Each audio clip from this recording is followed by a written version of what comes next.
upon a midnight dreary, while I pondered, weak and weary, over many a quaint and curious volume of forgotten lore, while I nodded, nearly napping, suddenly there came a tapping, as of someone gently rapping at my chamber door. "'Tis some visitor," I muttered. "tapping at my chamber door. Only this and nothing more." Are we scared yet? Bard, he's establishing mood. Ah, distinctly I remember. It was in the bleak December, and each separate dying ember wrought its ghost upon the floor. Eagerly I wished the morrow. Vainly I had sought to borrow from my books surcease of sorrow. Huh? Sorrow for the lost Lenore. Oh, Lenore. For the rare and radiant maiden whom the angels name Lenore, nameless here forevermore.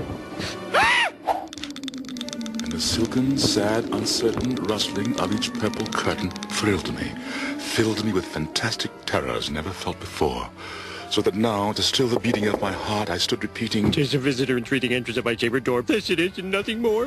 Presently my soul grew stronger, hesitating then no longer. "Sir," Said I, or "Madam, surely your forgiveness I implore. But the fact is I was napping, and so gently you came rapping, and so faintly you came tapping at my chamber door that I scarce was sure I heard you." Here I opened wide the door. This better be good. Darkness there, and nothing more. Huh? You know what would have been scarier than nothing? What? Anything! Back into the chamber turning, all my soul within me burning. Soon again I heard a tapping, something louder than before. "Surely," Said I, "surely that is something at my window lattice. Let me see then what thereat is, and this mystery explore." Open here I flung the shutter, when with many a flirt and flutter, in there stepped a stately raven of the saintly days of yore. Not the least obeisance made he, not a minute stopped or stayed he, but with mien of lord or lady, perched above my chamber door, perched upon a bust of Pallas just above my chamber door, perched and sat, and nothing more.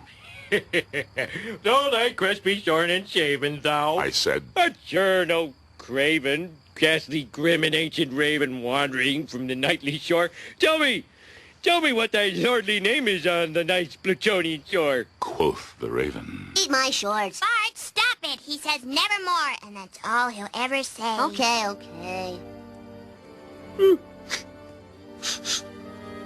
Then methought the air grew denser, perfumed by some unseen scent, "Stupid censor. swung by seraphim whose footfalls tinkled on the tufted floor. Wretch, I cried, thy God hath lent thee, by these angels he has sent thee, respite and nepenthe from thy memories of Lenore. Quaff, oh quaff this kind nepenthe, and forget this lost Lenore." quoth the raven. Nevermore. "No! Be that word outside of parting!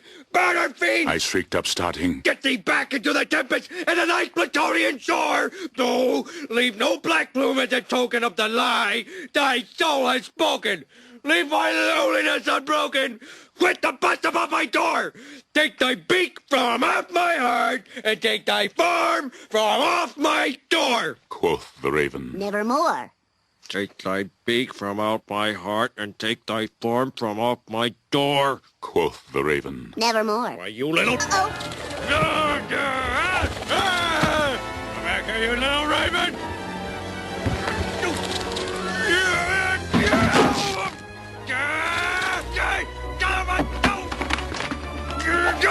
Don't miss!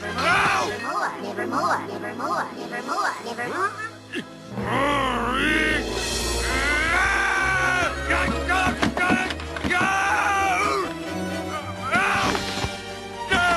And the raven, ever flitting, still is sitting on the pallid bust of Pallas just above my chamber door, and his eyes have all the seeming of a demon's that is dreaming, and the lamplight o'er him streaming throws his shadow on the floor, and my soul from out that shadow that lies floating on the floor shall be lifted nevermore.